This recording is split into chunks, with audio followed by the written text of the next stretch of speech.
Hello, this is G.I. Hopkins again. I'm at one of my estates that I manage. I consult all over the globe in reference to environmental problems. Right now we're specifically talking about sudden oak death, disease, call it what you want.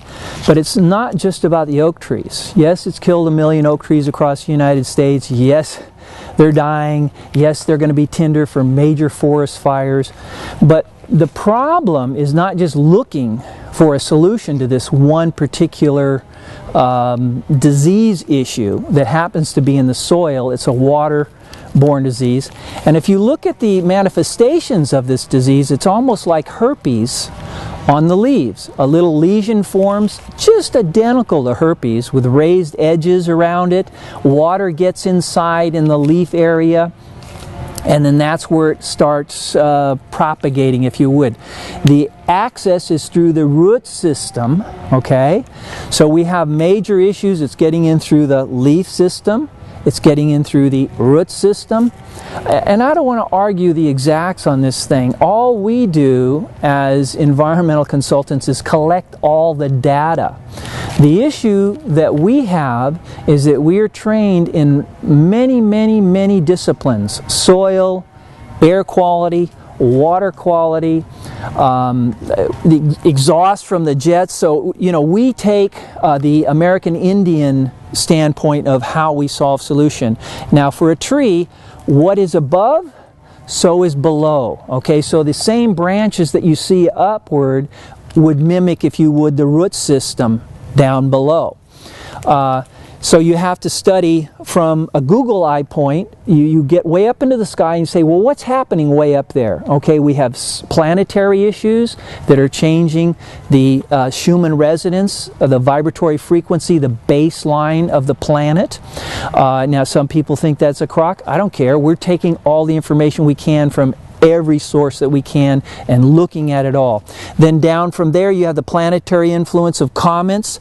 Right now, if you understand 2012, there's going to be some major planetary movements. We're having more and more earthquakes. Volcanic eruptions under the oceans are warming the ocean waters, changing the weather cycles, and we're not allowed to look into these areas. The only thing, we have controlled press, we have controlled research, and that's why they call us in, because we don't stay within those confines. The answers generally lies outside of the confines that people look. So you have solar, you have the air quality. I call them, the Air Force in congressional testimony calls them aerosol sprays. They're spraying aluminum, barium, all sorts of chemicals onto our planet, which is causing health issues in plants, animals, humans. And I don't care whether you believe that or not, but that's what's happening. So you have issues of the stomatas getting messed up on the leaf surface. The inorganic chemicals, petrochemicals from oils getting into the soil, messing up the soil. The exhaust that's coming out of the planes, the soil gets acidified, the root system has problems, the water gets toxic down below. You can fit 200 clay particles into 1 grain of sand, so you lock the oxygen out if that's the particular type of soil here, which there's hundreds of different types. So we analyze the soils, balance out the potential hydrogen ions into the right frame so that we can transfer and utilize nutrients. We spray the leaf surface, clean the stomatas off, give them the nutrients they want, re-mineralize like they did over in Germany when the black forests were dying out.